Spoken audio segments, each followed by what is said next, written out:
the beliefs you hold about math are actually in your hippocampus, a very mathematical part of the brain, and they intersect with your maths knowledge, so that if you don't believe good things about yourself and about maths, it actually is inhibiting that mathematical part of the brain. And so what you believe will actually change how your brain is working.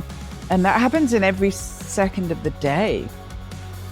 Hi, I'm Vanessa Viccaria, aka The Math Guru, and you're listening to Math Therapy, a podcast that explores the root causes of math trauma and the empowering ways we can heal from it. Whether you think you're a math person or not, you're about to find out that math people don't actually exist, but the scars that math class left on many of us definitely do. Oh, and don't worry, no calculators or actual math were involved in the making of this podcast.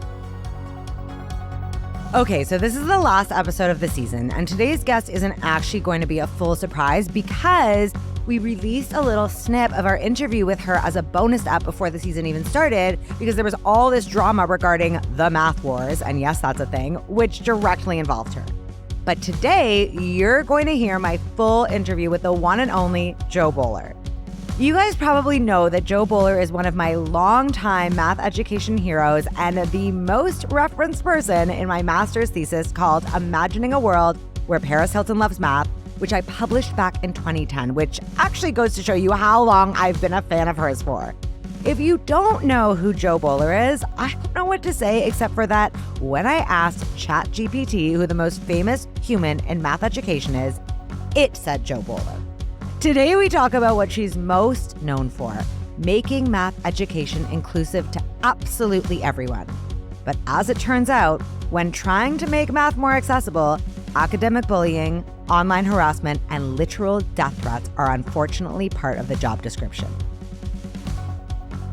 Jo, welcome to the podcast. Thank you, Vanessa. I'm happy to be here. I'm so excited. I'm so glad you're happy. I'm actually pee my pants excited. I have to say, so I'm actually going to start with just a personal question I've been wanting to ask you since 2010, TBH. So okay. That's when I did my master's thesis. Looking back, you were the most quoted person in my thesis. And I was kind of racking my brains because I think actually both of us now are doing not different work, but I've moved on to other things. But at the time, I remember when I was writing about it, I did it at UBC and everyone thought it was weird. Everyone was like, what? You're doing a thesis about math education and feminist theory? What does one have to do with the other? And I really think that at the time, you were one of the few people talking about gender and math. Still am, I think. Well, so that's my question is how much from then, 2010, so that's 13 years ago, do you think things have changed in terms of the discourse around that conversation? Great question. I don't think it's changed much at all. And I don't think people pay much attention to the fact that a very masculine version of maths is taught in schools. And we see the results of that as not many girls being interested and dropping out. Wait, but you really think it hasn't changed that much? I haven't seen a lot of changes. I still don't see it talked about much. Maybe people's awareness is different because there's been more sharing of information about who goes through to maths, maybe. Or maybe it's because I even feel when I think about it then, so first of all, I feel the term STEM didn't even exist barely because I'm thinking about all the girls in STEM stuff you see everywhere. And it kind of seems now we're saturated in it. It's very common. We have International Day of Women and Girls in STEM. It's a thing that happens. But maybe maybe that's all kind of a cover up. Or it's one of those, or you know what I mean? One of those things to be see, we're doing something about it. We acknowledge it. It's fine. We have a day of the year when we all talk about it. Yeah. I mean, when I say I don't see it a lot, I am more referencing the research that I see coming out. I don't see many people taking a gender perspective on maths education. There are some, but it's not really mainstream. So can we talk about this? When you say, we have a masculine version of math that is taught in schools, what does that mean? Well, it turns out most schools teach maths as a subject of right and wrong answers with little tiny questions. And for whatever reason, boys tend to be more willing to accept that version of maths, whereas girls are more likely to be sitting there thinking, but what is this idea connected to? And where would we use this? And Where is the deep conceptual understanding? So we don't offer that to kids in schools typically. I mean, obviously there's some amazing teachers who do, but typically we don't offer that. And we see the result, which is a lot of women feel that maths is not for them. So do you think, I mean, my area of research is more around Hollywood and celebrity culture because I'm forever 21 years old and I hang out with teenagers. Fair enough.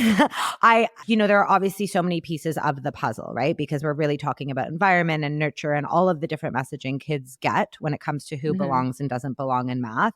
Do you still get pushback from people being like, nope, like genetically boys are better at math?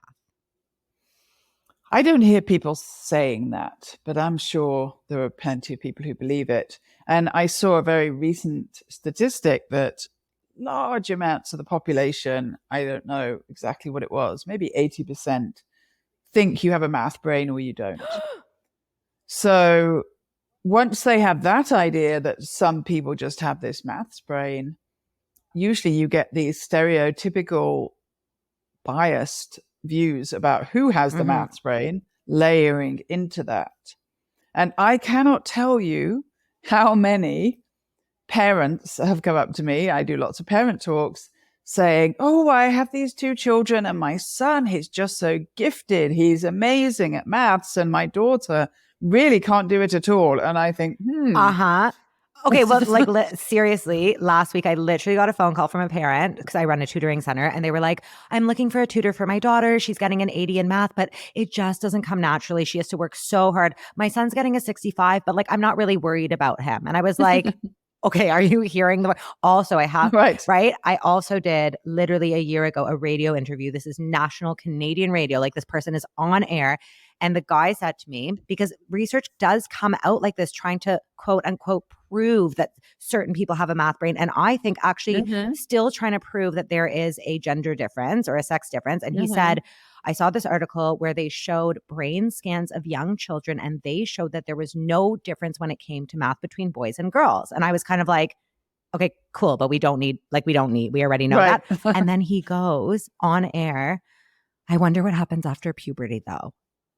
So I think there is still some sort of impetus for someone to just try. So like, why? Yeah. And even if it's not out there at the front of their mind, but it's somewhere deep in their mind, that's going to play out with their own children or with, if they're a teacher, with their classes of students. So it's so important that we get rid of these myths. Keep doing these podcasts. So, okay, speaking of ridiculous articles that don't prove anything, so much of your work is aimed at making otherwise, I think, inaccessible research accessible through like your books like Limitless Mind. I mean, I personally felt so pushed out of the world of academia just simply because of the language and just being like, and also being like, I'm sure you feel like this some way. You're like, I'm doing all this research in a silo, but like the people who need to hear it are never going to hear it. They're never going to access it. Exactly. Yeah. And your book, Limitless Mind, really is about that, right? It is about, sorry, I just reread it, so it's top of mind, about how no one's born with a math brain. Do you want to tell us kind of, I know it's hard to summarize, but kind of what the main thesis of that is? Well, I talk about 6 key pieces of information in it. So I don't know if you want all 6, but one of them is that our brains are constantly growing and changing, and there's no such thing as a math brain because we're developing these pathways all the time. And another is how important it is to struggle in maths, and that struggling, making mistakes is really important for your brain. It's when your brain's making connections and growing. And then having a growth mindset, believing in yourself, it turns out, will change how your brain is operating. So that's super important. And then the other things I talk about are seeing maths in different ways. I work with neuroscientists at Stanford, and they talk about how when we see a maths problem, there's 5 different pathways in the brain that light up. And what we really want is communication between those pathways. And that happens when we encounter maths in different ways. So if I see something with numbers and I also see it visually, that's going to cause a connection between brain pathways. Or if I build with maths or do something with movement or write something about it, these are all different ways of encountering the ideas. And when we have, I like to call it a multi-dimensional maths experience, then kids are making those brain connections. But then The other two keys are about forgetting the idea that maths is about speed and knowing that the highest mathematicians in the world are often those who are the slowest thinkers. So that's a terrible myth that holds a lot of people back, that you're supposed to be speedy with numbers. And I think the final key in the book is just about the importance of connecting with other people and other people's ideas. And I'm actually working on a new book now. I'm excited because it's a book about maths, and I haven't written a book just about maths for a while. And it's called A Mathematical Diversity. And it's about the value of diversity in people and having different ideas and perspectives and backgrounds, and also diversity in maths. So we see maths in all these different ways and we embrace that diversity. I'm really, really excited about that. And it's a tangent I've been on a lot lately about part of the reason we don't actually have diversity of mathematicians is because we have a lack of diversity of math, right? Like right now, math is basically like, can you do mental math? Can you do it quickly? Can you do it accurately? Can you get the right answer? So true. So like, yeah, so true. And we leave behind so many people that we actually need. Like Right. also like who's solving climate change? The person with the fastest calculation? No. Exactly. No. Exactly. Yeah, that narrow maths that's taught appeals to a narrow group of people. And that's what we see in the people who are working in maths. So, okay. Something in the book, though, you talk about was the idea of limiting beliefs. And I have to say, I am a person who's very into like woo-woo, manifesting, self-help. That's my whole jam. And what I love, though, is that so in like the self-help hippie witch world, we're always talking about limiting beliefs, but never, ever from a scientific perspective, right? It's just like this idea, which actually seems quite rational, that if you have limiting beliefs and you think you'll never achieve something, then you probably won't, right? You'll never take it. Right. But you talk about it from a bit of a like scientific perspective. Can you like tell us a bit about that? Like I actually want all the gurus out there to be like, hello, like you didn't make this up. It's real. Yeah, we know that if you don't believe in yourself, that actually changes how your brain operates. And some recent research from somebody who was a colleague at Stanford called Lang Chen shown that the beliefs you hold about maths are actually in your hippocampus. And that's a very mathematical part of the brain.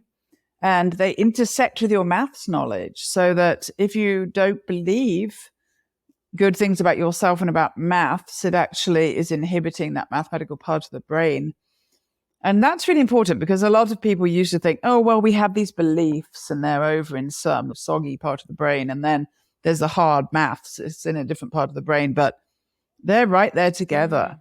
And lots of evidence now that if you don't believe in yourself, your brain doesn't react well, particularly in times of struggle or times of something going wrong. And so what you believe will actually change how your brain is working. And that happens in every second of the day. So it's really, really impactful. I feel like this is, sorry, now I'm having a personal moment and I've been talking about this with every podcast guest and I'm just going to bring it up again because I feel like every person puts a new lens. So I'm trying to sing this high note in this Pink Floyd song. Okay. Who cares? We don't need to get into it. The point is that some days I can do it and some days I can't. And my vocal teacher is always like, it's a mental thing. And I'm like, but how can it be a mental thing, how I physically sing? But I notice that sometimes if I'm not thinking about it and I'm not psyching myself out, I can hit that note. So it's like, if you think about it, science aside, obviously science is important, but science aside, it's like, obviously, if my mindset is affecting a physical note I can sing, of course, it would affect whether or not you can absorb like math or perform. Of course, yes. And there are some studies I talk about in the book. You probably read them. One of them I think is very powerful, where they worked with people the cleaning staff of hotels, and they divided them into two groups. And one of the groups they told, this cleaning you do in this hotel satisfies the Surgeon General's requirements for good exercise. The other group, they didn't tell that. A little while later, those people they told that had lower blood pressure and had all of these different physical health benefits of being told that the exercise they were doing was healthy.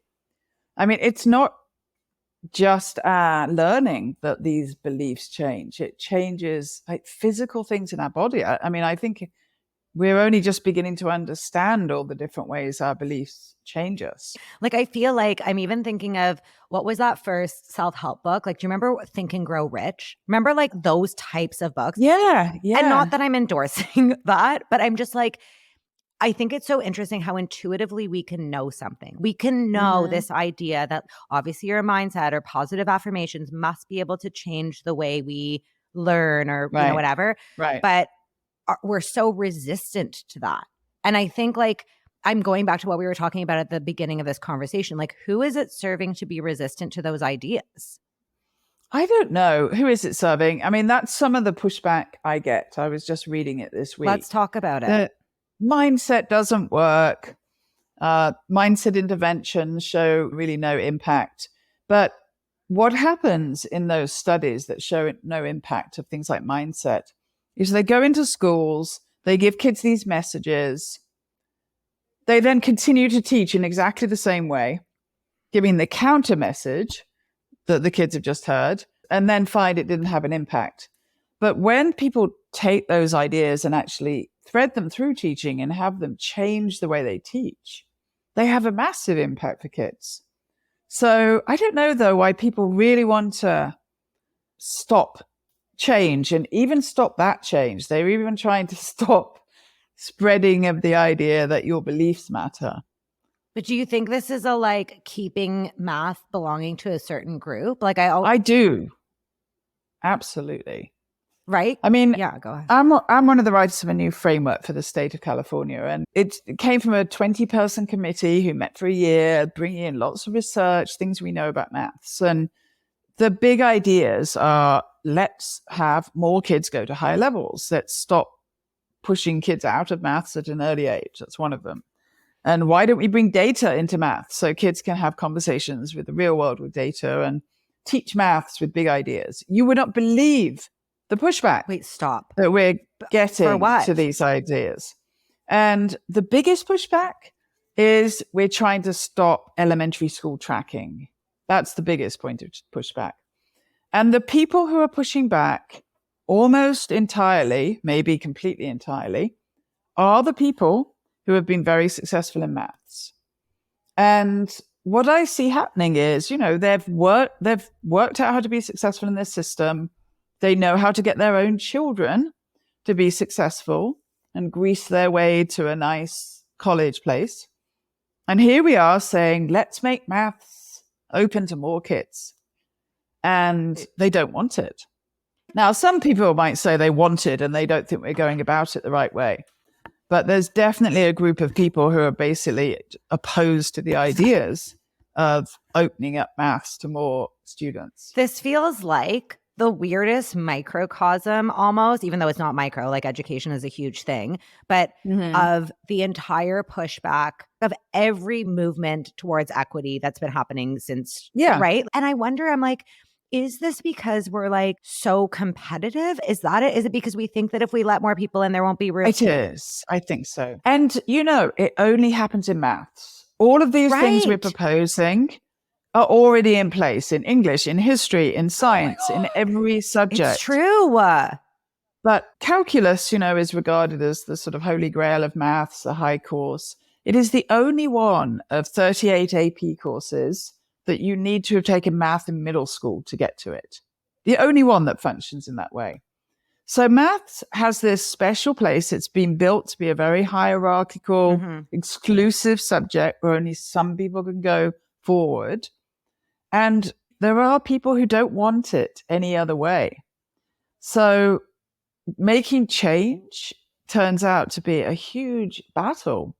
And then the people who don't want the change are very wealthy people.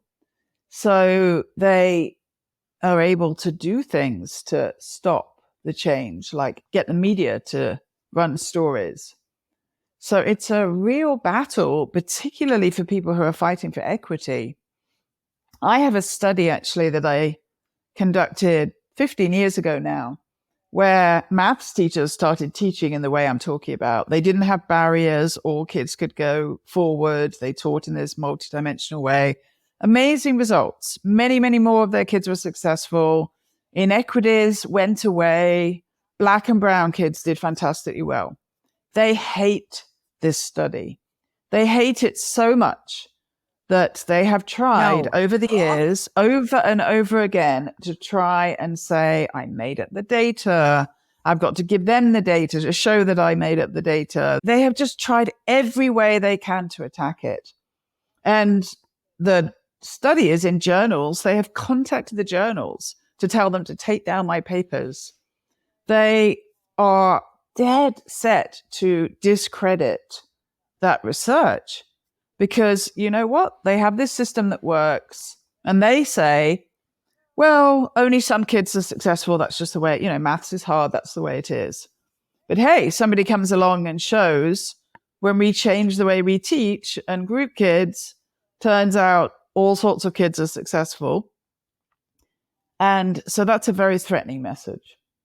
I can't react because I'm so mad. And I'm like, okay, I don't want to swear just excessively, but I'm angry in so many ways. I'm having a weird reaction to it because I feel personally attacked. Even though it's nothing, but I'm thinking about because I am such an activist in my life. I'm also in a rock band where the women, especially women of color, are a minority. And I've been fighting for that for so long. And it's Great. Yeah, that pushback is real. The idea that there are literal gatekeepers that will keep you out of festivals, that will keep you out. It feels at times, and I don't know if this is how you feel, but at times I'm no, I'm going for it. I'm going to fight this fight. We need to do something about it. And at other times I feel so small because I'm just that's so fatiguing that someone is literally trying to... It is really hard work. It is fatiguing. It is fatiguing, but you have to do it. But in terms of... And it's funny because I was going to bring this up in your book, Limitless Mind. You're talking about... Again, that was published in 2013, I think. Limitless was published in 2019. 2019? Okay. Yeah. So 4 years ago, you have people trying to take down your work and take down this exact research. And let's fast forward to now. Oh, well, that happened in 2012. Oh, that's why I was thinking about that. Limit. Okay. Yeah, that happened longer ago. Yeah. That's what I meant. Okay. So that reference to that was in 2012. Yeah. So this is now a decade later. Yeah. And what's going on? And they're still going after the same study. And here's the thing. One of the ways they tried to block this research is they accused me of academic misconduct. That's a very serious charge. And Stanford had to investigate it by law. I give them all of my data, everything. They go through all the data and they said, there is no charge to answer to here. This is impeccable data. We are ending this investigation. And they've written this up. They've sent it out. There was nothing here. We're done. We were forced to investigate this, but we investigated. It is all clear. Still, they're coming after me saying there's something wrong with that data. Because, it really can't be that these kids who were from low-income homes and Black and brown could be really successful in maths. So inconceivable. Are you nervous something's going to happen? Or are you kind of no, these people are just fighting and I have such internalized fear of people in quote unquote power and of men in general. Yeah. No, these last 6 months have made me fear for my safety. Oh my God. That's disgusting. I've had numerous death threats in the last 6 months. I'm so sorry. Yeah, it's really awful. And I'm so sorry over math education. Yeah, exactly. Okay, but you know what this shows? Okay, number one, it is now everyone who's listening right now's goal to stand up and take these other people. We've got you, okay? It's going to happen. But what this actually goes to show, I'm not even articulating this properly because I have so many thoughts, but it goes to show kind of what we were saying earlier, that there is something so gatekeepy and elitist about math. And my theory, I have no proof to this, but my theory is just it has always been held up as the standard of intelligence. Yeah, that's definitely part of it. And it's really a golden ticket for people's lives. That's the other important money-wise? It helps them get into colleges. It helps them. Well, that's the biggest one. That's the biggest one. The college. It's I call it cultural capital. It's a particular form of capital. It's very powerful capital. And so they don't care about history. And they're not going to go after art classes. They care about math. They care about math. I often say, everyone's always like, why math anxiety? Like, why don't we have history anxiety? Like, whatever. And I'm like, because deep down, everyone, I like how you put it though, like cultural capital, I think is probably the best synopsis, but it's like kids know, adults know, we all know deep down that math says something about you. Well, kids believe that. I try and challenge that idea that you're good at maths, it's some special intelligence. So if you're not good at maths, then you haven't got intelligence. And I'm always saying to people, like look at poets. Stand-up comedians stand up in front of a mic and just say all these super funny things off the top of their head. How is that not harder than math? It absolutely is. And lots of other things. I could list many things I find harder than math. 100%. And also, it's so interesting because I always say this. I'm like, the reason I think math education or any human who has a role of like educating kids when it comes to math, why it's so important is the idea that you can't do math is often the first limiting belief a child will form ever. Like it's the first time they're taught, like there's actually something on this planet that you were born that you can't do. And then it's like sets up scaffolding for a lifetime of limiting beliefs. And then we're in the self-help world. And then, we help them with that belief by making maths be totally impenetrable from a young age, by teaching them things in ways that kids don't understand. And so, you're absolutely right. That starts a belief. It's their first limiting belief. It probably goes all over the place. Yeah. And then the next thing you know, a guy dumps you and you're like, well, maybe I'm just not meant to be monogamous. Exactly. Like I can't do it. Right. So what do we do here? Like, I just am like, there are so many pieces to the puzzle, but you're in such an incredible position where you are actually trying to rewrite statewide standards. Actually, we're not rewriting the standards in California. It's a framework which talks about how to teach, how to group kids. So it's got lots of ideas about teaching in more exciting ways. It is bringing in more data and talks about uplifting data and teaching a course in data science. But California is not able to change the standards at the moment. That has to be voted on. And other states are changing the standards, which is great. They're modernizing something that really needs modernizing. But we weren't able to do that. And if the framework causes this much controversy and pushback, I can't even imagine what trying to change standards would do. Can I ask like maybe such a trite question, but can we do anything to support you? Like, is there Definitely. What can we do? There are some awful articles coming out, and there's one that I know is coming out because a journalist is she's basically funneling the views of these men who say, I don't use data well, and she's writing an article about it, and I'm very unhappy about that. So when that comes out, we should all contact the Chronicle of Higher Education, writing it down, and tell them what we think of it. Cannot wait. And honestly, we just need someone to make a good TikTok. Like TikTok holds way more weight than this paper. I'm sorry. I do think, like, why is it that somebody is working to try and discredit me? Why isn't a journalist looking at what is going on here? Who is trying to stop this framework? And why are they trying to stop it? Look at these people who are trying to stop it. They're all people who are very successful in math, and most of the people who are actively trying to suppress me have their own products in direct instruction and time testing. So they just hate my messages. And so somebody should be looking into that. Stop trying to discredit me and look at who these people are who are trying to stop change, because that is a story. That is a juicy story. That is a Netflix documentary. And this is making me think now too. I'm like, we're talking about one journalist, we're talking about a group of people.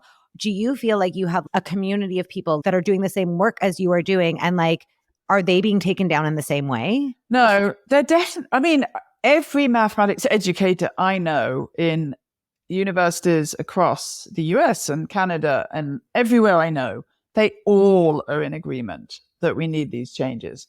It is not controversial. There is just a huge amount of research behind it.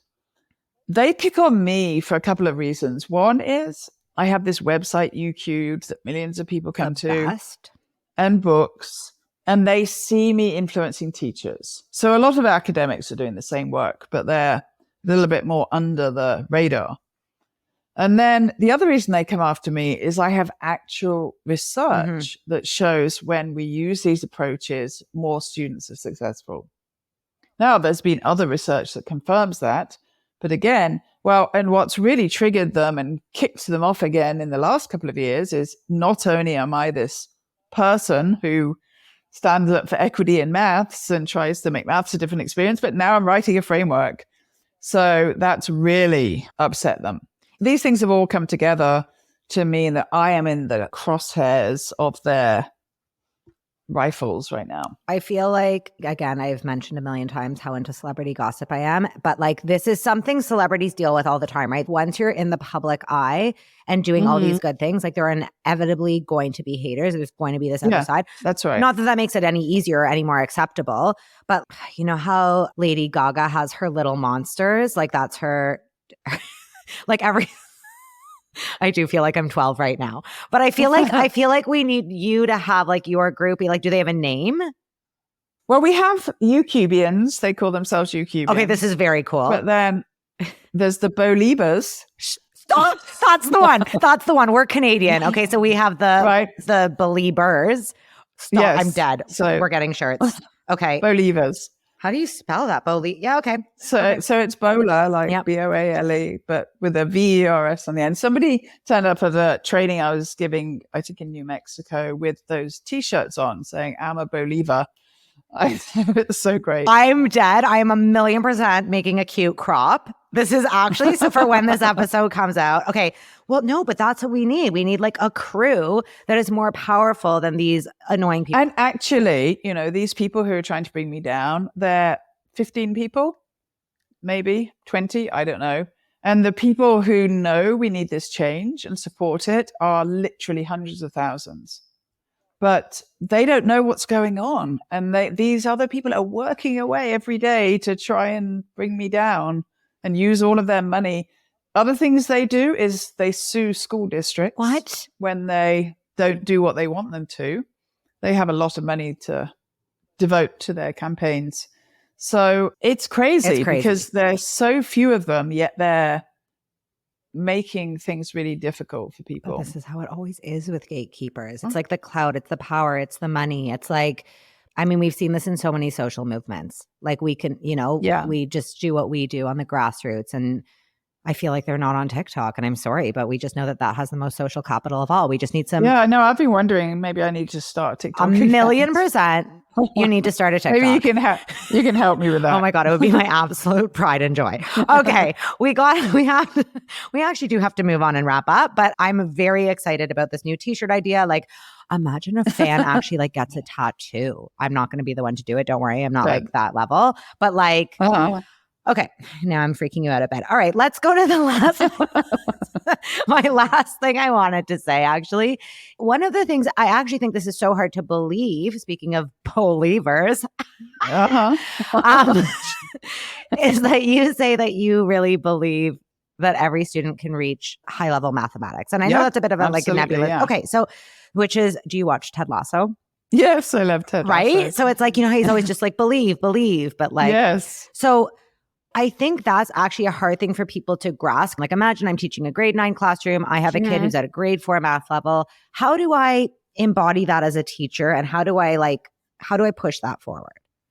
Well, certainly we've had kids in 9th grade at a 4th grade level who have gone on a totally different journey and come up and done amazing things. And one thing I like to do is share evidence for the people who've done that. One of the ones I share in the book, actually, in Limitless Mind, he was called Nicholas Letchford. And in primary school, he was so what they called severely disabled. They said he had a very low IQ and that he was the worst child they'd seen at the school for 20 years. I know, just horrible things that said to parents. But anyway, really severely, like lots of learning disabilities, couldn't read, write, function in so many ways. He graduated a couple of years ago from Oxford University, which is in the UK. Have you heard of that one? With a doctorate in applied mathematics. So, okay, that is the highest achievement you can get to. There's nothing higher than that. And he was so far behind everybody. But his parents wouldn't give up on him. His mother's written a book about it. And they just kept going. They refused to accept these labels that people were putting on him. So, yeah, I like to share with teachers stories of people. And I share them with kids too. When we ran a summer camp a few years ago, I showed them one of the kids who had half their brain removed and now have gone on through a master's degree and great professionals. And the kids were really struck by that. They were saying, if that girl with half a brain can do it, I know I can do it. So we have to keep sharing with people. It doesn't matter where you are now. You've had different experiences, and that's why you're in a different place. But that can change. And of course, it changes with changing beliefs. The belief of the learner and the teacher need to be in line. Yeah, I find that evidence. Like, I failed grade 11 math twice before moving on and getting a 98 in grade 12 math, everyone. Yes. That's not the point. The point is, even just telling that one anecdote. That's fantastic. Yeah. But I feel like it's almost like for an educator, they feel like the whole weight of this is on them. Like, a parent's kind of like, well, how are you going to get my kid up to speed? Like, what can we, that's not, doesn't seem fair, right? If you're in a. Oh, so I have a new app. I'd love people to go look at it. It's called. And, I do a lot of work to try and encourage people to embrace struggle. So the app is called Struggly. Oh, cute. .com. Okay. And it gives kids a different experience of maths. And a lot of schools are now using it, even in those situations where they're like remedial math for kids who aren't doing well, instead of all those speed calculation apps they're giving them Struggly. And kids are. One of the things I love about it, I mean, it's creative, beautiful math, so that's important. But kids get badges for struggling and persisting and making mistakes. We celebrate mistakes. Love this so much. It's a whole different experience for kids. Okay. I mean, we try and get this experience out to kids in lots of ways, through our website, YouCubed, through the books I've written, through books for parents, and books for kids. But this app, I think, will get it out in a different way and to more people, I think. Well, and everyone's so overtaxed, right? So it's nice for parents. Yeah. The parents are always asking me, like, what's an app? What's a website? So, right. Oh my God. And parents are saying to me, we have like movie night every week where we have our favorite food and we watch a movie. And both of my kids in the last movie night said, can't we just stay on our Struggly app? So the kids are loving it, which is, really. And teachers also having it in their classrooms and just saying the kids don't want to stop. That's what happens when you give kids a good maths experience. I love. Also, like, do you have merch? Because I'm imagining a little stuffy named Struggly and how cute that would be. That's right. Great. Yeah. Okay. Merch. Not yet. Merch we're developing the merch. So. Oh my God. I will take that idea. Please consult me. Merch. Okay. We have to move on to the final two questions we ask everyone. This has been the best 40 minutes of my life. Okay. Final two questions. Number one, and I know you're going to eye roll. What is the one thing you'd like to see change about the way math is taught in schools? If you could just pick one thing. I would change the content that's taught. Ooh, love. That's all you have to say. And there's lots of things I would change, but I'd start with that one. Amazing. Number two, what do you say to someone who's like, but Joe, I'm just not a math person? I shriek in horror and say, you can't say that. People say that all the time. And I say to them, do you know that there's really no such thing as a maths person? We have all this evidence now. Blind them with science. Blind them with science. Okay, tell us where we can find you. You've told us about Struggly. Yeah. Like, where else can we find you? So youcubed.org.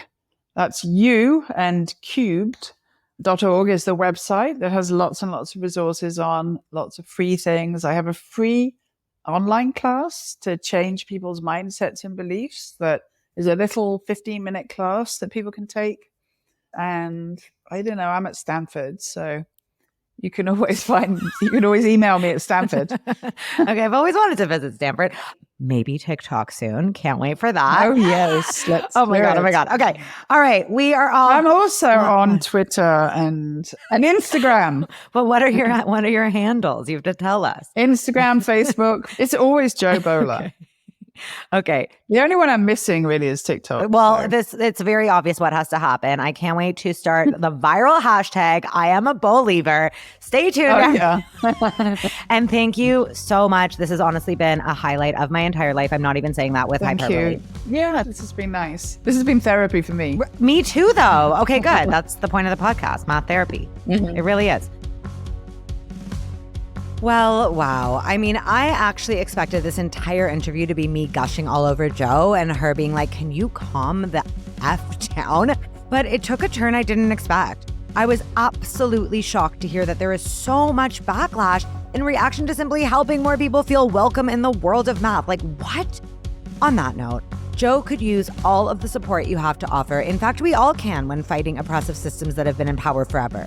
Since the start of this podcast, we've been talking about the institutional barriers holding back math education from true reform. So I'm thankful to Joe for sharing her story, because this shows how those systems are upheld and the personal toll it can take on those brave enough to try to change things.